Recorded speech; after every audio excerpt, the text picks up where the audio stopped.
Science class 10th के लिए विज्ञान बुक 10th की एंड साइंस का हम बायोलॉजी का आज फर्स्ट चैप्टर करने वाले हैं, जिसका नाम है जैव प्रक्रम, लाइफ प्रोसेस। भाई ये जैव प्रक्रम होता क्या है, लाइफ प्रोसेस होता क्या है, इसको थोड़ा ध्यान से सुनो और समझो। देखो, जीवन जीने के लिए, जीवन को चलने के लिए, लाइफ को चलने के लिए बहुत सारी चीजों की जरूरत पड़ती है, बहुत सारे प्रोसेस का चलना जरूरी है, जिसकी वजह से आपकी लाइफ चलती है। उन्हीं के बारे में हमें पढ़ना है इसमें। जैसे कि सबसे पहला है बेटा खाना खाना। जब खाना खाओगे तभी तो शक्ति आएगी, जब तुम फूड लोगे तो पावर आएगी, एनर्जी आएगी, तभी तो आप जिंदा रह सकते हो। ये एक लाइफ प्रोसेस का पार्ट हो गया। सांस लेना लाइफ प्रोसेस का पार्ट हो गया, और बच्चे पैदा करना ताकि हमारी जनरेशन आगे चले, ये भी बेटा क्या है, लाइफ प्रोसेस का पार्ट ही तो है ना, और क्या है। ठीक है बेटा, समझ में आ गया। इसी के बारे में हम चलते हैं। तो सबसे पहली चीज आती है पोषण, न्यूट्रिशन। बेटा न्यूट्रिशन का मतलब होता है जीवन जीने के लिए जो जरूरी एनर्जी चाहिए थी, लाइफ के लिए जो एनर्जी चाहिए हमको, जो एनर्जी हमें चाहिए। जैसे कि बाइक चलती है फ्यूल से, तो बेटा शरीर किससे चलता है, बॉडी किससे चलती है, एनर्जी से। और वो एनर्जी हमें कहाँ से मिलती है, हम खाना खाते हैं, उससे एनर्जी मिलती है। अब वो खाना हम किससे खाते हैं, जो खाना बना सकते हैं, जो खाना बना सकते हैं और खाना पका सकते हैं। तो पकाने वाले को बनाने वाला मत समझ लेना। Cooking of food and making of food में डिफरेंस है। क्यों? कुकिंग ऑफ फूड का मतलब है खाने को पकाना, लेकिन मेकिंग ऑफ फूड का मतलब है सच में एनर्जी को या खाने को बनाना। जैसे कि चावल का उगना, उगाते हमें, लेकिन उगता किस पर है, प्लांट्स पे। मतलब ग्रीन पौधे जो होते हैं, हरे पौधे जो होते हैं, वो फोटोसिंथेसिस करते हैं। क्यों? वो ही है जो अपना खाना खुद बना सकते हैं, बाकी सारे लोग तो उनसे खाना लेते हैं। हमने 10th क्लास में जो पढ़ा है, इससे पहले चैप्टर्स में हमने यही तो जाना है, और आगे भी हम यही जानते रहेंगे कि खाना बनाते हैं ग्रीन प्लांट्स, उनके ऊपर हम डिपेंड रहते हैं। ठीक है, उनको शाकाहारी वेजिटेरियन खा लेते हैं, फिर वेजिटेरियन को बेटा कार्निवोरस खा लेते हैं, मांसाहारी खा लेते हैं। इस तरीके से हम जीवित रहते हैं। यही क्या है, पोषण का एक तरीका है। तो पोषण को बेटा मैं दो तरीके से बांट सकता हूं। ठीक है, आओ बोर्ड पे फोकस करते हैं। देखो, तो बेटा न्यूट्रिशन जो है, मतलब पोषण जो है, हिंदी वाले अपने नोट्स बनाते रहे। ठीक है, क्योंकि अगर मैं दो लैंग्वेजेस यहाँ लिखता रहूंगा तो काफी आपका टाइम वेस्ट होगा। उससे ज्यादा अच्छा है कि आप हिंदी में नोट्स बनाएं और इंग्लिश भी सुनते रहें, क्योंकि डबल लैंग्वेज में आपका पेपर आने वाला है, और आगे अगर आप साइंस पढ़ेंगे तो आपको बहुत हेल्प होगी। तो पहला आता है ऑटोट्रॉफ। क्या? ऑटोट्रॉफ। ठीक है, और दूसरा होता है हेटेरोट्रॉफ, हेटेरोट्रॉपिक। इसका क्या मतलब है भाई, हेटेरोट्रॉफिक एंड ऑटोट्रॉपिक? मतलब स्वयं पोषी, मैं बता रहा हूं, स्वयं और परपोषी। ये शब्द हमारे लिए नए नहीं है। फोकस करो बेटा दोबारा से। ये शब्द जो है बेटा हमारे लिए कोई पुराने शब्द नहीं है। हम जानते हैं कि स्वयं पोषी एंड ऑटोट्रॉप्स कौन है, जो अपना खाना खुद बना सके, वो किसी के ऊपर डिपेंड नहीं है। जैसे ग्रीन प्लांट्स का एग्जाम्पल है। और कुछ बेटा सूक्ष्म जीव भी होते हैं जो ये काम कर सकते हैं, क्योंकि ग्रीन प्लांट्स के अंदर एक चीज पाई जाती है, एक पिगमेंट पाया जाता है, एक लवक पाया जाता है, जिसको हम क्या बोलते हैं, हरित लवक या क्लोरोफिल बोलते हैं। क्या बोलते हैं बेटा? क्लोरोफिल बोलते हैं। यही पौधों को हरा रंग देता है, और यही उनको ये ताकत देता है कि वो सूरज से रोशनी लेकर अपना खाना खुद बना सकते हैं, जिस प्रक्रिया को फोटोसिंथेसिस कहते हैं। इस प्रक्रिया को मैं आगे बताऊंगा आपको बोर्ड पे, और जब बोलूंगा तो आप देख लेना, उसको कहीं नोट डाउन भी कर लेना। और उसी फोटोसिंथेसिस से बनी हुई एनर्जी को, उसी सिंथेसिस से बने हुए ग्लूकोज को हम ले लेते हैं, और जो डिपेंड होते हैं दूसरों पे वो होते हैं हेटेरोट्रॉफ। जैसे कि हम ग्रीन प्लांट्स को छोड़ के जो फोटोसिंथेसिस नहीं कर सकते, उनसे अलावा कौन है सब बेटा, जो डिपेंड है दूसरों के ऊपर खाने के लिए। क्या है? दूसरों के ऊपर खाने के लिए। ठीक है, अच्छा अब एक चीज और देखो, आओ बेटा इधर फोकस करो। देखो बेटा, इसमें क्या चीजें हैं। सबसे पहले इस बोर्ड पे जब देखोगे तो हेटेरोट्रॉप्स जो होते हैं, क्या हेटेरोट्रॉप्स जो होते हैं, तो हेटेरोट्रॉपिक मतलब परपोषी। परपोषी जो दूसरों पर डिपेंड होते हैं, वो किस तरह के होते हैं भाई? पहले होते हैं सैप्रोफाइट। क्या? सैप्रोफाइट। सैप्रोफाइट का क्या मतलब है भाई? बेटा सैप्रोफाइट का मतलब होता है जो कि डेड एंड डिके, मतलब मृत जीवों को खाते हैं। क्या? मृत जीवों को खाते हैं, सड़े गले चीजों को खाकर अपना गुजारा करते हैं। ठीक है, उसका एग्जाम्पल है यीस्ट। क्या? यीस्ट या फंगी, या कई लोग बेटा फंजाई बोलते हैं, कोई फर्क नहीं पड़ता। दूसरे होते हैं बेटा पैरासाइट। क्या? हिंदी में परजीवी। क्या? परजीवी। परजीवी मतलब जो दूसरों के ऊपर जिंदा रहे, या तो मरे हुए के ऊपर जिंदा है, ये क्या है, लिविंग के ऊपर जिंदा रहते हैं। लिविंग कोई जीव है, कोई सजीव है, लिविंग एनिमल है, लिविंग हमारा कोई ऑर्गेनिज्म है, उसके ऊपर ये डिपेंड रहे तो वो पैरासाइट है। जैसे कि हमारे सर में जूं, क्या लाइस, हमारे ऊपर जूं क्या है, हमारा खून चूस के तो जिंदा रहती है। अगला देखो, और तीसरा होता है बेटा होलोजोइक। क्या? होलोजोइक कह लो या ये कह लो कि हमारी तरह, मतलब जो कि भोजन खाते हैं, ना मरे को खाते हैं और ना ही जिंदा के ऊपर उसका खून चूसते हैं। हम क्या होते हैं? फूड लेते हैं। हम क्या लेते हैं बेटा? फूड लेते हैं। ठीक है, एक चीज और देख लो जरा। क्या? एक चीज और देख लो बेटा, फोटोसिंथेसिस की वो देख लो इक्वेशन। फोटोसिंथेसिस की इक्वेशन देख लो। ठीक, हमको बताया पता है फोटोसिंथेसिस के एंड में बनता है ग्लूकोज। फोटोसिंथेसिस के एंड में क्या बनता है बेटा? ग्लूकोज। किस किस की मदद से होता है फोटोसिंथेसिस? भाई कार्बन डाइऑक्साइड लेता है पौधा, क्या लेता है? कार्बन डाइऑक्साइड लेता है। और जड़ों से पानी लेता है, वाटर फ्रॉम रूट्स। और दूसरी चीज बेटा वो क्या लेता है उसके अलावा बेटा क्लोरोफिल, जो उसके अंदर पहले से ही मौजूद होता है। क्लोरोफिल क्या करता है? सनलाइट को कैप्चर करता है और क्या करता है बेटा? इनको आपस में रिएक्ट करवाता है, जिससे क्या बनता है? C6H12O6, जो कि ग्लूकोज कहलाता है। यही तो ग्लूकोज है, हिंदी में भी ग्लूकोज कहते हैं, यही तो शक्ति है। और बेटा निकलती है ऑक्सीजन। क्या निकलती है? जिसको हम ले लेते हैं। कार्बन डाइऑक्साइड हम छोड़ते हैं, पौधे ले लेते हैं, फिर पौधे हमें बदले में ऑक्सीजन दे देते हैं, और साथ में निकलता है H2O वाटर। क्या निकलता है? H2O water. ठीक है बेटा, आ जाओ। तो बेटा मैं यही समझाना चाह रहा था कि फोटोसिंथेसिस में क्या होता है। और याद रखना कि फोटोसिंथेसिस के अंदर लास्ट में होता क्या है? लास्ट में ये होता है कि पौधे उस ग्लूकोज को स्टार्च की फॉर्म में, किस फॉर्म में? स्टार्च की फॉर्म में स्टोर कर लेते हैं। क्या? स्टोर कर लेते हैं। तो फोटोसिंथेसिस आपको समझ में आया, उसकी इक्वेशन भी हमने देख ली कि क्या चीजें जुड़ती हैं और क्या हमें एंड में मिल जाता है। ठीक है बेटा, अब एक ऐसा एग्जांपल देखते हैं हम। क्या देखते हैं? एक अमीबा है, अमीबा नाम का एग्जांपल देखते हैं। वो क्या है बेटा? अमीबा एक सिंगल सेलुलर ऑर्गेनिज्म है, मतलब वो एक ही कोशिका से बना हुआ है।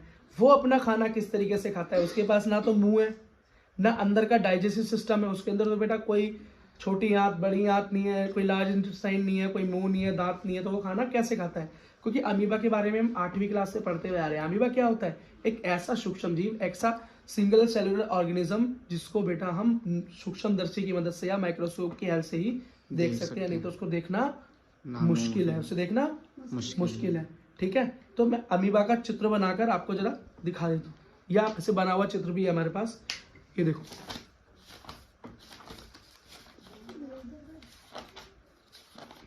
हाँ ये रहा बेटा एनसीईआरटी। ये देखो अमीबा के सामने फूड रखा हुआ है। ये क्या है? फूड रखा हुआ है। फूड रखा हुआ है तो क्या करता है बेटा? अपने पैर बनाता है। देखो अपने इस स्ट्रक्चर से पैर बनाता है। क्या बनाता है? पैर बनाता है बेटा। इसको हिंदी में कहते हैं कूटपाद। क्या कहते हैं? कूटपाद। लेकिन इसे इंग्लिश में कहते हैं सीडोपोडिया। क्या कहते हैं? सीडोपोडिया। सीडो मतलब झूठा, पोडिया मतलब पैर। अगली बार वो पैर से क्या करता है? उस खाने को कैप्चर कर लेता है और उसे अंदर ले जाता है, जहाँ की उसके अंदर वो डाइजेस्ट हो जाता है। तो ये बेटा इंपॉर्टेंट है। ये जो फिगर अभी मैंने आपको अमीबा की बताई है, क्या है? एक इम्पॉर्टेंट फिगर है। हो सकता है आपको एग्जाम में बनाने के लिए आ जाए, या हो सकता है इसकी नेमिंग करने के लिए आ जाए, है ना? तो आप आराम से नेमिंग कर सकते हो, और बहुत आसान है इसको याद करना। ठीक है, अच्छा बेटा अब जरा इसको बनाकर दिखाऊं। आप बनाकर दिखा देते हैं, बहुत ईजी है बनाना बेटा इसे। देखो जैसे कि कुछ नहीं करना है, एक नॉर्मल स्ट्रक्चर इस तरीके से बना देना, बीच में nucleus, dot dot dot dot dot. ये बन गया आपका अमीबा। क्या बन गया आपका? अमीबा बन गया। ठीक, सामने खबर है, खाना पड़ा हुआ है, फूड पड़ा हुआ है। क्या है? फूड पड़ा है। ये क्या करेगा? अपने 2 पैर बनाएगा नकली, और उस खाने को कैप्चर करने की कोशिश करेगा। और फिर नेक्स्ट स्टेप पे क्या करेगा बेटा? वो उस खाने को पकड़ लेगा। ये आ गया फूड अंदर, और बस फिर वो अपने नॉर्मल शेप में आ जाएगा, उसको डाइजेस्ट कर लेगा। बस बेटा यही था। ठीक है, बात समझ में आ गई? ठीक है, अब बेटा हमको पढ़ना है, हाँ अब बेटा हमको जो पढ़ना है वो है इंसानों के अंदर पाचन। क्या पढ़ना है बेटा हमें? इंसानों के अंदर पाचन हमें पढ़ना है। तो बेटा इंसान के अंदर, ह्यूमन के अंदर जो डाइजेशन जो हमें पढ़ने वाले हैं उसके अंदर हमें बहुत चीज़ें पहले से ही मालूम है, ठीक। तो कुछ चीज़ें हम नई आज जानने वाले हैं। हमें क्या मालूम है कि बेटा इंसान के अंदर, ह्यूमन के अंदर एक पूरी की पूरी कैनाल होती है, पूरी की पूरी पाइपलाइन होती है, मुंह से लेके नीचे एनस तक। मुंह से खाना खाते हैं और बेटा वेस्ट को एनस से बाहर निकाल देते हैं, यही एक प्रक्रिया है। लेकिन मुंह से खाने और बाहर निकालने के बीच के अंदर क्या होता है? उस खाने का डाइजेशन होता है, उस खाने का क्या होता है? पाचन होता है। उस खाने के अंदर जितनी भी ज़रूरी चीज़ें उनको बाहर निकाल लिया जाता है, जो हमको ज़रूरी है, प्रोटीन्स है, विटामिन्स है, मिनरल्स है, कार्बोहाइड्रेट्स हैं, उन सबको निकाल लिया जाता है। और फिर जो फूड बेटा डाइजेस्ट होने लायक नहीं रहता, अनडाइजेस्ट रह जाता है, या जो वेस्ट मटेरियल होता है उसको हम बाहर कर देते हैं। यही बेटा टोटल हमारा क्या है? स्ट्रक्चर है, डाइजेशन का पूरा स्ट्रक्चर है। तो बेटा अगर कोई पूछे कि डाइजेशन कहाँ से शुरू हो जाता है, पाचन कहाँ से शुरू होता है, तो हम कहोंगे मुंह से ही, माउथ से ही स्टार्ट हो जाता है। क्यों? हमारे मुंह के अंदर क्या मिलता है? सलाइवा। क्या मिलता है? लार मिलती है। ये लार क्या करती है? ये 2 काम करती है। पहला, 3 काम करती है एक्चुअली। पहला तो बेटा ये हमारा लार हमारे खाने के अंदर जितने भी बैक्टीरिया होते हैं उन्हें खत्म करने का काम करती है। दूसरा, खाने को लुबलुबा और गीला बना देती है, लुब्रिकेट करती है, इसको सटकने में आसानी हो जाती है। तीसरा, वहीं पर बेटा ये शुगर का पाचन स्टार्ट कर दिया, digestion of sugar start from mouth. Carbohydrate हमारे मुंह से ही पचना स्टार्ट हो जाता है। इसलिए आपने देखा होगा रोटी खाते हुए मीठी मीठी लगती है कई बार, ठीक है। यही बेटा इसका क्या है? काम। यही इसका काम है, यही इसका बेटा तरीका है, ठीक है। अब हमारे पास कुछ ग्रंथियां हैं, कुछ ग्लैंड्स हैं जो पाचन में हमारी मदद करती हैं। तो वो 3 ग्लैंड, सबसे पहले मुंह के अंदर सलाइवा की ग्रंथि, ठीक है, सलाइवरी ग्लैंड, लार ग्रंथि। दूसरा बेटा हमारा लीवर, दूसरा लीवर, और उसके बाद बेटा पैनक्रियास, यकृत और आमाशय, यकृत और आमाशय, लिवर एंड पैनक्रियास, यकृत और आमाशय, ठीक है बेटा। ये हमारे पास चीजें हैं। अगली चीज देखो जरा, ठीक है। सलाइवा का मैंने आपको बता दिया, लार का काम बता दिया मैंने, तीनों की तीनों। इस चीज को अच्छे से याद रखना, ठीक है। उसके बाद होता है हमारा गला। क्या होता है? गला। ईसोफेगस बोलते हैं। क्या बोलते हैं? ईसोफेगस बोलते हैं। ये याद रखना बेटा, यहाँ पे कॉमन है। यहाँ पे क्या है? खाने की और सांस लेने की नली बराबर होती है। यहाँ पर ये क्या करता है? लैरिंक्स। ये बेटा एक ओपनिंग है जो खाना सटकते हुए सांस लेने की नली को, मतलब विंड पाइप को बंद करती है ताकि हम खाना सटक सके, और फिर ये टोटल टाइम फिर खुल जाती है। तो इसलिए बोलते हैं खाना खाते हुए हमें बोलना नहीं चाहिए कि हो सकता है गलती से आपका खाना फूड पाइप की जगह, एलिमेंट्री कैनाल की जगह विंड पाइप में घुस गया। अगर आपका खाना किसमें? सांस लेने की नली में घुस गया तो क्या होता है? बहुत तेज धसका होता है। क्या होता है? बहुत तेज धसका होता है, चोक हो जाता है ना। देखा है ना, बहुत ज्यादा चोक हो जाता है। बहुत लोगों को होता है बेटा, जो खाना खाते हुए एकदम से कुछ बोलते हैं या खाना खाते हुए हंस देते हैं, है ना, कई बार लोगों को हो जाता है। तो ये थोड़ा सा क्या है बेटा? रिस्की काम है। क्या है? रिस्की काम है, ऐसा नहीं करना चाहिए। उसके बाद आता है बेटा हमारा पेट। क्या बोलते हैं? पेट या जठर या स्टमक। क्या बोलते हैं? स्टमक। बेटा स्टमक के अंदर क्या होता है? स्टमक के अंदर होता है गैस्ट्रिक जूस, जठर रस या अम्ल होता है, HCl एसिड होता है। क्या काम करता है बेटा ये HCl? ये HCl हमारे खाने के अंदर जो बैक्टीरिया ऊपर नहीं मर पाए, अंदर आ गए, उन्हें नीचे मार देता है। खाने को बेटा और छोटे छोटे टुकड़ों में बांट देता है। और एक और चीज करता है बेटा, यहाँ पर हमारा प्रोटीन का डाइजेशन स्टार्ट हो जाता है, ठीक है। अब थोड़ा स्ट्रक्चर पे ध्यान दो, आओ। ये देखो NCERT में एक स्ट्रक्चर दिया हुआ है ह्यूमन बॉडी का। देखो बेटा, जिसके पास बुक है वो अपनी बुकों में देखे। ये देखो, तुम बेटा इधर देखो, इधर आके देखो। अब यहाँ पे माउथ से खाना अंदर गया, ठीक है। ये ग्रास नली मतलब फूड पाइप, अंदर पहुंच के हम कहाँ पहुंचे? अमाशय। अमाशय मतलब यहाँ पर क्या दिखाई दे रहा है? हमारा पेट दिखाई दे रहा है। यही हमारा स्टमक है, ठीक है। आपके पास इंग्लिश की बुक है तो इंग्लिश की बुक से देखें। यहाँ पर हमारा कौन सी ग्रंथि दिखाई दे रही है आपको? लीवर नजर आ रहा है। क्या? लीवर नजर आ रहा है। नीचे अग्नाशय, पैनक्रियाज नजर आ रहा है। क्या? पैनक्रियास नजर आ रहा है, ठीक है। यहाँ पे अंदर क्या है बेटा? अंदर की तरफ जो है ये छोटी आंत है, जो अंदर दिखाई दे रहा है ना बहुत सारा स्ट्रक्चर, और जो बाहर मोटा स्ट्रक्चर दिखाई दे रहा है आउटलाइन, ये बड़ी आंत है। नीचे बेटा गुदा द्वार या एनस कहलाता है, वो चीज है। बात समझ में आई? स्ट्रक्चर को बेटा ध्यान में रखेंगे। ये स्ट्रक्चर बनाने को कभी भी नहीं आता, लेकिन नेमिंग करने को बहुत बार आ चुका है कि आप इसमें नाम डालिए, नाम कौन कौन सा होता है। तो बेटा कुछ इंपॉर्टेंट चीजें हमको बिल्कुल याद रखनी है जो मैं आपको अभी बताने वाला हूँ। आओ बेटा बोर्ड पे फोकस करो, आओ इधर आ जाओ। देखो बेटा, हमारे जठर के अंदर से, मतलब हमारे गैस्ट्रिक जूस में से है क्या, गैस्ट्रिक जूस के अंदर से एक बेटा इस तरीके का हार्मोन निकलता है जिसका नाम है पेप्सिन। क्या नाम है? हिंदी में भी बेटा पेप्सिन ही बोला जाता है। इसका मेन काम है कि ये क्या करता है बेटा, पेप्सिन प्रोटीन का डाइजेशन करता है। मैंने बोला ना प्रोटीन डाइजेस्ट होता है, कौन कराता है?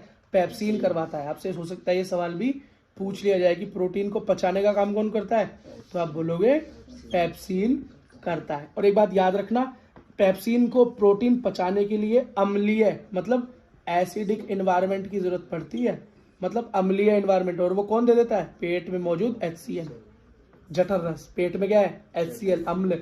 ठीक है, क्यों है वो मैंने आपको बता दिया। हमारा जो स्टमक होता है, हमारा जो पेट होता है बेटा, उसके बारे में एक चीज याद रखना, वो भी तो जल सकता है। अगर पेट के अंदर HCl भरा हुआ है तो वो क्यों नहीं जलता? क्योंकि बेटा उसके चारों तरफ, उसके दोनों तरफ म्यूकस, क्या म्यूकस की लेयर है। ये म्यूकस क्या होता है कि बेटा जब ज्यादा सर्दी हो जाती है, तुम्हारी नाक से जो निकलता है ना, जिसके तुम गुब्बारे फुलाते रहते हो सर्दियों में, वही होता है। तो वो क्या करता है? हमारे पेट को जलने से रोक लेता है। ठीक है, और जब बेटा कई बार क्या होता है, हम बहुत ज़्यादा खाना खा लेते हैं तो बहुत ज़्यादा HCl बन जाता है, फिर हम उसको पचा नहीं पाते, तो HCl बढ़ के हमारी ऊपर आंतों तक यहाँ पहुँच जाता है, गले तक, तो हमारा गला जलने लगता है, पेट जलने लगता है, जलन महसूस होती है। तो हम क्या लेते हैं? इनो, मतलब एंटासिड। क्या लेते हैं? और एंटासिड क्या होते हैं? बेस। क्या होते हैं? बेस। जब हम बेस डालते हैं HCl में तो वो क्या करेगा बेटा? बेस न्यूट्रलाइजेशन कर देगा। क्या बनाएगा? Salt plus water. इसे क्या बोलेंगे? उदासीनीकरण अभिक्रिया। अभी पढ़े ही हमने केमिस्ट्री के अंदर, बस थोड़ा रिवीजन करने का मौका मिला तो करवा दी। ठीक है बेटा, बात समझ में आ गई? ठीक है, अब इस पेट के अंदर जो पचा वो तो पच गया, जो पचा वो तो पच गया। इस पेट के अंदर बेटा जो पचना था वो तो पच गया। ठीक है बेटा, सिर्फ बोर्ड पे फोकस करना है आपको, इधर उधर नहीं, है ना, इधर उधर कुछ नहीं। तो ये तो पचना था, पच गया। अब बेटा इसके बाद कहाँ जाएगा खाना? इसके बाद बेटा खाना हमारा स्मॉल इंटेस्टाइन में जाएगा, छोटी आंत में जाएगा। स्मॉल इंटेस्टाइन में हमारा खाना चला जाएगा। क्या चला जाएगा? अब छोटी इंटेस्टाइन से जुड़ा हुआ है हमारा लीवर, आमाशय। ठीक, ये लीवर जो है हमारा छोटी आंत से जुड़ा हुआ है।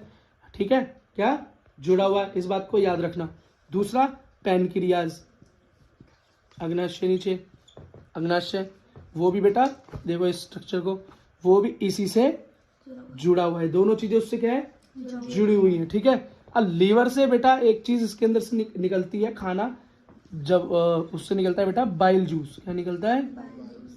Bile juice. ठीक, और एक चीज और याद रखो बेटा, गॉल ब्लैडर। ये कहां प्राप्त होगा आपको? लीवर के अंदर छोटा सा स्ट्रक्चर है, लीवर के अंदर बिल्कुल छोटा सा स्ट्रक्चर है जो गॉल ब्लैडर कहलाता है, जिसको मैं क्या बोलता हूं? पित्त। क्या बोलता हूं? पित्त या पित्ताशय। यहीं से क्या निकलता है? पित्त निकलता है।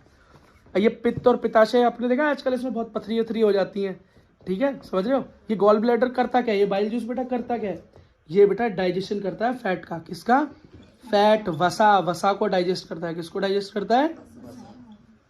वसा को। जो तुम फैट खाते हो ना बाहर, तले हुए सामान, उनको कौन पचाता है? यही पचाता है। अगला मैंने तुम्हें बताया था पैंक्रियास। ये रहा बेटा, देखो क्या नाम है? अग्नाशय और यकृत। ये बेटा क्या निकालते हैं? यहां से पैनक्रियाटिक जूस निकलता है। ठीक है, पैनक्रियास का जूस निकलता है। और बेटा ये जूस से ऐसे समझना हो भाई, फल वाला जूस निकलता है, लिक्विड होता है तो जूस बोल देते हैं। इससे बेटा 3 चीज निकलती है बिल्कुल, ये 3 चीज भूलना नहीं, हिंदी और इंग्लिश में बिल्कुल बराबर है। सबसे पहली चीज है ट्रिप्सिन। क्या? दूसरी है बेटा लाइपेज, और चौथा है अमाइलेज। बस इन 3 चीजों को आपको भूलना नहीं है। पहले हमने याद किया क्या निकलता है? पेप्सिन। क्या निकलता है? पेप्सिन। पेप्सिन क्या करता है? किसका डाइजेस्टेशन करता है? प्रोटीन का। ठीक है, नेक्स्ट किसमें? HCl की प्रेजेंस में। फिर अब ट्रिप्सिन, लाइपेज और एमाइलेज। ठीक है बेटा, ठीक है, ये चीज है बेटा, रोक दे। तो देखो पिछली वीडियो में हमने यहाँ तक कर लिया था, अब यह है ट्रिप्सिन। तो ट्रिप्सिन बेटा प्रोटीन का डाइजेशन करता है, पेप्सिन भी करता है, ट्रिप्सिन भी करता है। लाइपेज फैट्स का करता है, किसका? फैट्स का। और अमाइलेज कार्बोहाइड्रेट का। ठीक है बेटा, इस बात को हमें भूलना नहीं है, इसका चाहे स्क्रीनशॉट ले लो, उसे याद करना है। ठीक है बेटा, अब सारी चीजें यहाँ पे डाइजेस्ट होने के बाद स्मॉल इंटेस्टाइन से जो बाद में खाना पहुंचता है वो लार्ज इंटेस्टाइन में पहुंचता है। कहाँ? लार्ज इंटेस्टाइन में पहुंच जाता है। लार्ज इंटेस्टाइन के अंदर क्या होता है? बड़ी आंत के अंदर क्या होता है? बड़ी आंत के अंदर बेटा वाटर का डाइजेशन होता है। किसका? वाटर डाइजेशन होता है, पानी का पाचन होता है। ठीक है, इस बात को ध्यान रखना, वाटर का H2O का डाइजेशन होता है। ठीक है, और बेटा फिर जो वेस्ट खाना बचता है वो एनस के द्वारा बाहर इजेक्ट कर दिया जाता है। ठीक है, इजेक्ट कर दिया जाता है। ठीक है बेटा, अच्छा ठीक है बेटा, फोकस करो। अगली चीज देखो बेटा, अगली चीज हमें यहाँ पे पढ़नी है रेस्पिरेशन। क्या? श्वसन। क्या पढ़ना है बेटा? श्वसन मतलब सांस लेना। क्या बेटा? सांस लेना। अच्छा, ये सांस क्यों लेते हैं हम? मनुष्य सांस लेता है क्यों है सबसे बड़ी बात? श्वसन। तो बेटा सांस आदमी इसलिए लेता है, अब बैठ जाओ ना, तो सांस बेटा आदमी इसलिए लेता है, मनुष्य इसलिए लेते हैं, जीव इसलिए लेते हैं क्योंकि उनको बेटा खाने का पाचन करना है। क्या करना है? भोजन का पाचन करना है। क्यों बेटा? ऑक्सीजन ही अंदर जाके हमारे भोजन को पचा सकती है, पहली चीज। दूसरी, हमारी कोशिकाओं को एनर्जी बनाने के लिए, शक्ति बनाने के लिए, अगर भोजन का पाचन करना है, तोड़ना है, उसमें एनर्जी बनानी है तो ऑक्सीजन चाहिए। ठीक है, हमारे अंग अंग को, हमारी हर सेल को ऑक्सीजन चाहिए, इसलिए बेटा हम सांस लेते हैं। जब हम सांस लेते हैं, ऑक्सीजन अंदर लेते हैं, तो ऑक्सीजन का यूज होता है, एनर्जी बनती है, और फिर उसके बदले में क्या निकलता है? कार्बन डाइऑक्साइड, जिसको हरे पौधे लेते हैं और उससे क्या करते हैं? फोटोसिंथेसिस करते हैं और बेटा क्या करते हैं? ग्लूकोज बना लेते हैं। ठीक है, समझ में आ गया? अच्छा, तो बेटा एक तो रेस्पिरेशन जो है, जो सांस लेने को रेस्पिरेशन बोलते हैं इंग्लिश में, तो रेस्पिरेशन बेटा दो तरीके का होता है, एक होता है एरोबिक और एक होता है एनएरोबिक, मतलब वायु में और वायु के बिना। ठीक, जो वायु के साथ होता है एरोबिक होता है। ठीक है, मतलब जिसके O2 की जरूरत पड़ती है, ऑक्सीजन की जरूरत पड़ती है। लेकिन कुछ ऐसे श्वसन होते हैं, ऐसे श्वसन होते हैं बेटा, ऐसे रेस्पिरेशन होते हैं जिसके अंदर हमें जरूरत नहीं पड़ती है ऑक्सीजन की, उसको एनएरोबिक बोलते हैं। क्या बोलते हैं बेटा? एनएरोबिक बोलते हैं। एक चीज और याद रखना कि बेटा एनएरोबिक, जो हमारा एरोबिक और एनारोबिक के बीच में एक एक डिफरेंस तुमको पता चल गया। एक ऑक्सीजन के साथ है और एक ऑक्सीजन के बिना है। इसके बाद दो, ये होता कहाँ पे है? क्या ये होता कहाँ पे है? तो एरोबिक कहाँ होता है और एनएरोबिक कहाँ होता है बेटा? इस चीज को याद रखना। एनएरोबिक बस साइटोप्लाज्म के अंदर होता है। कहाँ होता है? साइटोप्लाज्म के अंदर। ये साइटोप्लाज्म क्या है? इसका मतलब है जीव द्रव, मतलब कोशिका द्रव। कोशिका के अंदर जो लिक्विड भरा होता है बेटा, सेल के अंदर जो लिक्विड होता है साइटोप्लाज्म, सिर्फ उसके अंदर ही ये पाया जाता है एनारोबिक। और एरोबिक कहाँ पर पाया जाएगा? तो एरोबिक आपको साइटोप्लाज्म में भी पाया जाएगा और माइटोकॉन्ड्रिया में भी पाया जाएगा। माइटोकॉन्ड्रिया क्या है? हम पहले पढ़ के आ चुके हैं क्लासों में। Mitochondria is the power house of cell. Cell का क्या है बेटा? बिजली घर है। गेट बंद कर दो बेटा। क्या है? बिजली घर। समझ गए? जहाँ पर बिजली बनती है, बिजली नहीं बनती, एनर्जी बनती है, ऊर्जा बनती है। क्या बनती है? ऊर्जा बनती है। समझ में आ गया? यही चीज मैं आपको समझाना चाह रहा था। देखो, जब हम सांस लेते हैं, क्या जब हम सांस लेते हैं तो एंटर कहां से करती है बेटा और पहुंचती कहां तक है? तो ये जरा स्ट्रक्चर पे फोकस करो। ये एनसीईआरटी का एक स्ट्रक्चर दिया हुआ है जिसके अंदर बता रखा है कि हम सांस नाक और मुंह दोनों से ले सकते हैं। क्यों? सांस की नली बेटा कॉमन है। ये सांस की नली जाती कहाँ पे है? फेफड़ों में जाती है, मतलब हमारे लंग्स में जाती है। लंग्स कितने हैं? एक जोड़ी। कितने? एक जोड़ी, मतलब एक लेफ्ट में और एक राइट में हमारे पास लंग्स होते हैं। लंग्स को जब आम अंदर देखा गया तो लंग्स के अंदर क्या होते हैं? कूपिका होती है। क्या होती है बेटा? ये कूपिका होती है। एल्वोली होती है। क्या होती है? एल्वोलाई बोलते हैं इनको। ये क्या है? ये बेटा गुब्बारे जैसे स्ट्रक्चर होते हैं। इधर देखो बेटा, जैसे गुब्बारा होता है ना, गुब्बारा इतना सा होता है, हवा भरते इतना बड़ा हो जाता है बेटा, ये भी ऐसी होता है। देखो हम सांस लेते तो क्या होता है? छाती बढ़ जाती है, फिर छोड़ते हैं तो अंदर ही फेफड़ों के अंदर होता क्या है? तो फेफड़ों के अंदर बेटा ये एल्वोली होती है। क्या होती है? एल्वोली होती है। कूपिका ही होती है जो कि गुब्बारे की तरह फूल जाती है। क्या फूल जाती है? ऐसी बेटा कई, मतलब कई सौ हमारे पास ऐसी एल्वोली फेफड़ों के अंदर होती है। ठीक है, जब हमें खराश हो जाती है, कफ हो जाता है, देखा, जब अंदर बलगम जम जाता है बहुत ज्यादा, तो इन फेफड़ों के अंदर इन एल्वोलियो के ऊपर ही जम जाता है, इसलिए सांस लेने में दिक्कत होती है। जो कोरोना वायरस था वो कहाँ हमला करता था? फेफड़ों पे, इन एल्वेली पे तो हमला करता था, इनकी शक्ति खत्म कर देता था। तो क्या होता था, आदमी सांस ही नहीं ले पा रहा, आदमी सांस ही नहीं ले पा रहा, ना सांस लेने की वजह से ऑक्सीजन की कमी, और वो फिर मर जाता था। यही तो था बेटा कोरोना के अंदर, और क्या होता था। ठीक है, अच्छा एक चीज और समझो इंग्लिश में इस प्रोसेस को क्या कहते हैं, देखो बेटा इधर फोकस करो। हम बेटा सांस ली, नोज के द्वारा अंदर गया, फिर फेरिंग, फिर लैरिंग, फिर ट्रैकिया, ट्रैकिया मतलब गला, फिर ब्रोंकी, फिर ब्रोंकियल, फिर एल्वेली सैक मतलब एल्वेली जिसके मतलब अभी कूपिका बताई, और उसके बाद बेटा ब्लड। इसका मतलब क्या हुआ कि हम जो ऑक्सीजन अंदर लेते हैं, मैंने ली ऑक्सीजन, अभी ऑक्सीजन फेफड़ों में गई, और ये फिर कहाँ चली गई अंदर, हमारे पेट में, ये कहीं नहीं गई बेटा, ये हमारे खून में चली गई। कहाँ चली गई, हमारे ब्लड में चली गई। अब इस ब्लड ने क्या किया, इस ब्लड के थ्रू हमारे पूरी बॉडी में खून चलता है। तो इस ब्लड ने क्या किया, हार्ट ने पंप किया, मोटर की तरह पंप किया, जो ऑक्सीजन वाला ब्लड है इसने पूरे शरीर में पहुंचा दिया। तो हमारे शरीर में जहां जहां भी, इस छोटी उंगली तक भी, पैर की छोटी उंगली तक भी जो हमको बेटा चाहिए था ऑक्सीजन, वो पहुंचा दिया। इसलिए अगर हम सांस रोक लें तो क्या होता है, बहुत दिक्कत हो जाती है, हम बिना सांस के जिंदा नहीं रह सकते, क्योंकि हम बिना ऑक्सीजन के जिंदा नहीं रह सकते। हमें बेटा क्या चाहिए, एनर्जी चाहिए होती है, और वो एनर्जी ऑक्सीजन ही बना सकता है। अब बेटा यहाँ पर हमारा ये खत्म हो जाता है। ठीक, अगला अब हम सब पढ़ते हैं संवहन। क्या, संवहन या वहन, इसका मतलब होता है बेटा सर्कुलेशन। सर्कुलेशन का मतलब खून के बारे में पढ़ने वाले हैं, ब्लड के बारे में पढ़ने वाले हैं। बेटा ब्लड के बारे में एक चीज हम पहले जान चुके हैं कि ब्लड क्या है, एक संयोजी ऊतक है, एक कनेक्टिव टिश्यू है। क्या है, कनेक्टिव टिश्यू। क्यों, बहुत सारे अलग अलग तरह के टिश्यूज इसके अंदर मिलते हैं, अलग अलग तरह के ऊतक इसमें मिलते हैं, जैसे कि red blood cell RBC, WBC मतलब व्हाइट ब्लड सेल, श्वेत रक्त कोशिका, लाल रक्त कोशिका, और लास्ट में मिलता है प्लेटलेट्स। बेटा आरबीसी क्या होती है, आरबीसी का स्ट्रक्चर बेटा सैक लाइक होता है। कैसा, मुड़ी हुई सेल होती है, मुड़ी हुई, गोल गोल नहीं होती। इनका काम क्या होता है, खून को लाल रंग इन्हीं की वजह से मिलता है। हमारे खून में ऑक्सीजन बेटा यही लेकर चलते हैं। अगर हमारे खून के अंदर इसकी कमी हो जाए, लाल ब्लड सेल की कमी हो जाए, तो बेटा हम सांस लेने में हमें दिक्कत हो जाएगी।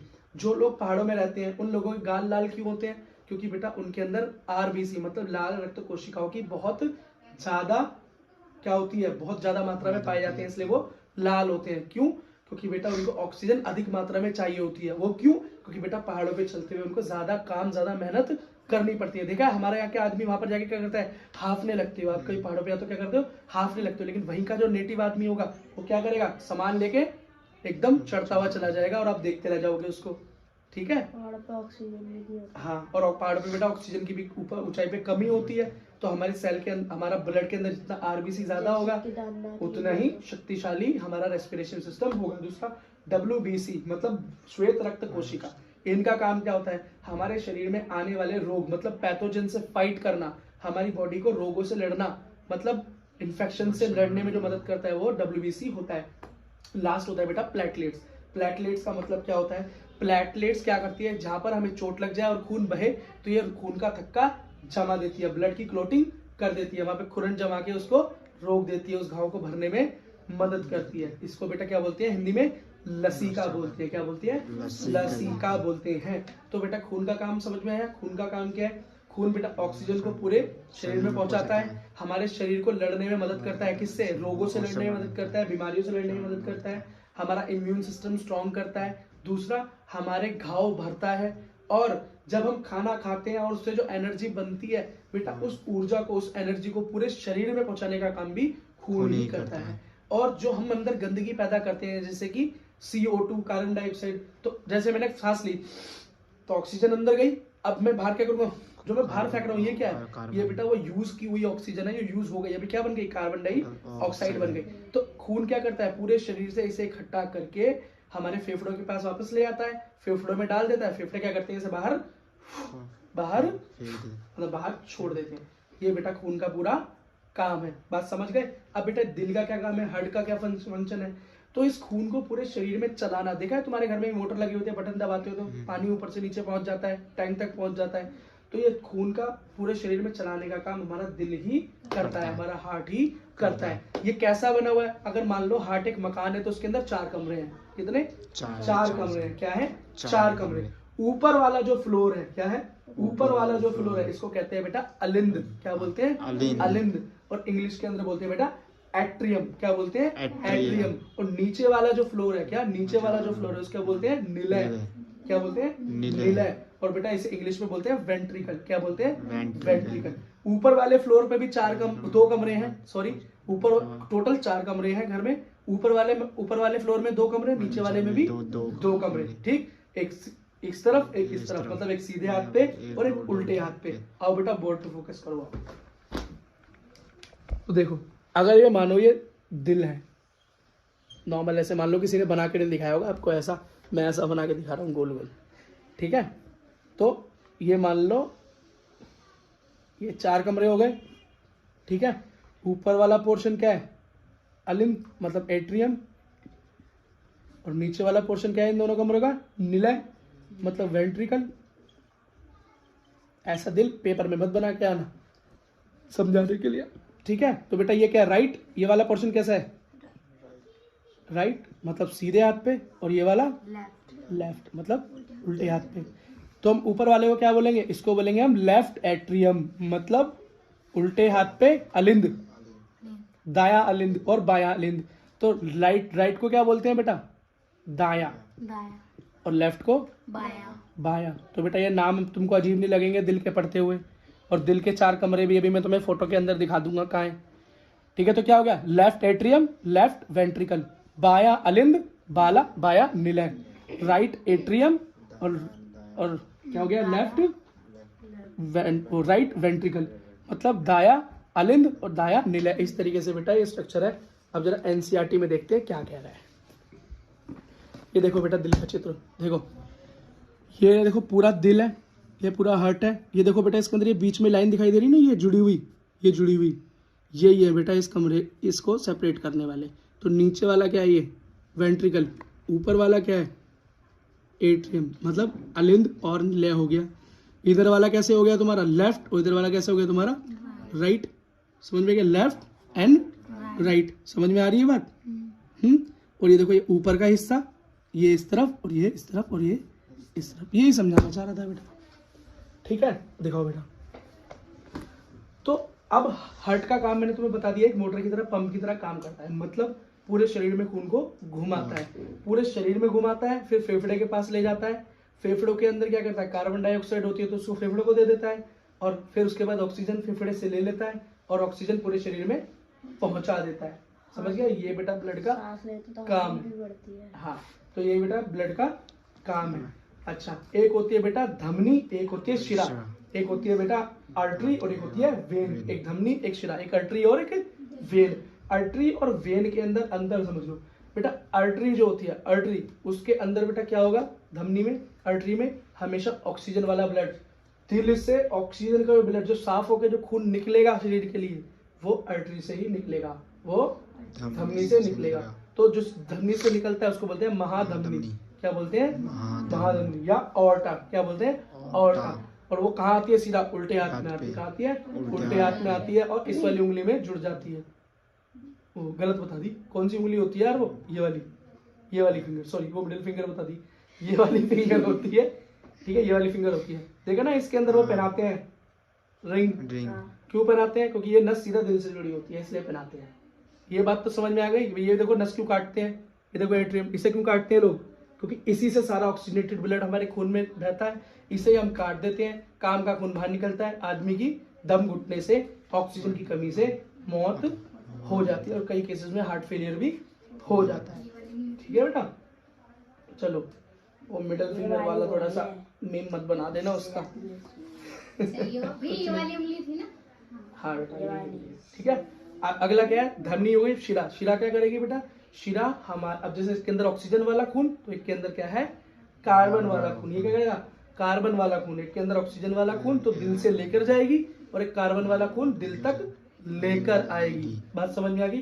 लास्ट है हमारी कैपिलरी। क्या होती है? कैपिलरी। कैपिलरी होती है बहुत पतली पतली, बहुत छोटी छोटी, मतलब जहां पर ये नसें नहीं जा सकती, जहां पर आर्टरी और वेन नहीं जा सकती, वहां पर चीजों को पहुंचाने का काम कौन करता है? हमारी कैपिलरी करती है। जैसे कि आंखों की पलक कौन सी नस है? कान कौन सी नस है? यहाँ पे बाल, खोपड़ी, यहाँ पे कौन सी नस है? तो बेटा यहाँ पर क्या है? इस पतली जगह में कैपिलरी है। क्या है? कैपिलरी। सब समझ में आ गए? इंसान के अगर कोई पूछे कि दिल में कितने चैम्बर है तो हम बोलेंगे 4 चैम्बर है। कितने चैम्बर है? 4 चैम्बर है। ठीक है, 4 कमरे है ना? ठीक है। इंसान के अंदर सर्कुलेशन कैसा होता है? डबल। कैसा होता है? डबल। कैसे? एक बार तो ऑक्सीजन वाले खून को पूरे शरीर में घुमाता है और दूसरी बार गंदे खून को दोबारा से वापस लाता है ताकि उसकी सफाई की जा सके। डबल सर्कुलेशन हो गया। लेकिन बेटा जो बर्ड्स होते हैं उनके अंदर भी, पक्षियों के अंदर भी कितने हैं? 4 चैम्बर का हार्ट। लेकिन जो लोग, जैसे मछली, लोग बोल रहा हूँ, जैसे मछली, उनके अंदर सिर्फ 2 ही चैम्बर होते हैं। कितने? 2 ही कमरे उनके दिल में। कितने? 2 ही कमरे होते हैं। इसका क्या मतलब हुआ कि बेटा उनके अंदर सिंगल सर्कुलेशन हो सकता है, एक ही बारी खून घूमता है, सिंगल सर्कुलेशन होता है। कैसा होता है? सिंगल सर्कुलेशन होता है। और एम्फीबियन या रेप्टाइल, मतलब हमारे रेप्टाइल का मतलब हो गया वो, जैसे हमारे सांप है ना, सांप, ये जो रेप्टाइल जो रेंगने वाले जानवर है ज्यादातर, इनके अंदर भी कैसा है? इनके अंदर बेटा 3 चैम्बर का, एम्फीबियन और रेप्टाइल्स में 3 चैम्बर का हार्ट होता है। इनके अंदर भी सर्कुलेशन सिंगल होता है। इनके अंदर बेटा सर्कुलेशन होता है डबल। उनका खून कैसा होता है? गर्म। ऐसा वार्म ब्लडेड एलिमेंट। इसका मतलब हम क्या कर सकते हैं? हम गर्मी और सर्दी के अंदर एडजस्ट लेकिन जिनके अंदर बेटा सिंगल सर्कुलेशन होता है, जैसे मैंने अभी आपको बताया, जैसे मछलियां है, रेप्टाइल्स है, एम्फीबियन है, बेटा उनके अंदर क्या होता है? वो अपने टेम्परेचर को मेंटेन नहीं कर सकते। इसलिए क्या होता है? उन्हें सर्दियों में ज्यादा ठंड में सोना पड़ता है। इसलिए आपको दिखाई देता होगा कि ज्यादा ठंड पड़ते ही चींटियां गायब हो जाती हैं, है ना, क्या बोलते हैं, छिपकली गायब हो जाती है, कीड़े मकोड़े कम दिखते हैं। ठीक है, लेकिन गर्मी जैसी आएगी आपको चारों तरफ वो लोग घूमते हुए नजर आ जाएंगे। समझ में आ गई बात? चलो ठीक है बेटा, ये सारी चीजें समझ में आ गई आपको। एक चीज और सुनो बेटा, एक चीज जरा इधर आके फोकस करके सुनो बेटा, इस चीज को जरा बड़ा ध्यान से सुनना कि पल्मोनरी वेन, क्या पल्मोनरी वेन ये क्या करती है बेटा? इंग्लिश में बता रहा हूँ। पल्मोनरी वेन इंग्लिश में तो कुछ नहीं करती, दिल में करती है। लंग्स से CO2 लेती है, मतलब फेफड़ों से ऑक्सीजन लेती है पल्मोनरी वेन, और कहाँ पहुंचती है? लेफ्ट एट्रियम में। वहां से बेटा ये लेफ्ट वेंट्रिकल में जाएगा और वहां से ऑर्टा के अंदर चला जाएगा। और ऑर्टा से क्या निकलता है? ऑर्टा से निकलता है बेटा हमारा सबसे ऑक्सीजन वाला खून। इस दिल से निकलकर, मतलब फेफड़ों से साफ होके आया और फिर दिल के इन सिस्टम से होके शरीर में फेंक दिया गया। बाद में शरीर से, जब शरीर ने ऑक्सीजन यूज कर लिया, इस कार्बन डाइऑक्साइड को वेना कावा कहां पर लेके आई? राइट एट्रियम में। कहा? राइट एट्रियम में। फिर वहां से राइट वेंट्रिकल में गया और उसके बाद मेरे पल्मोनरी आर्टरी, मतलब ये कहां चला गया? हमारा लंग्स के, पल्मोनरी आर्टरी से लंग्स के पास गया, जहां से इसने कार्बन डाइऑक्साइड को बाहर फेंक दिया। बात समझ में आ गई? अब बेटा इसको जरा हिंदी के अंदर देख लेते हैं। कहा? हिंदी में। देखो, ये बेटा दिल है। क्या है? हमारा दिल है, हमारा हार्ट है। और ये क्या है? हमारा फुफ्फुस। और ये हमारा शरीर। ये क्या है? हमारा शरीर है, हमारी बॉडी है। बेटा देखो, ये जो नीला नीला आपको दिखाई दे रहा है और ये लाल लाल आपको दिखाई देगा, लाल वाला है साफ खून, मतलब जिसके अंदर ऑक्सीजन है, और ब्लू वाला है, नीला वाला कौन सा है? गंदा खून, मतलब जिसके अंदर कार्बन डाइऑक्साइड है। ठीक है बेटा। और फेफड़े के पास देखो, दिल ने क्या किया? दिल ने साफ खून कहा? महाधमनी से फेफड़े के शरीर के पास भेजा। शरीर ने इसको यूज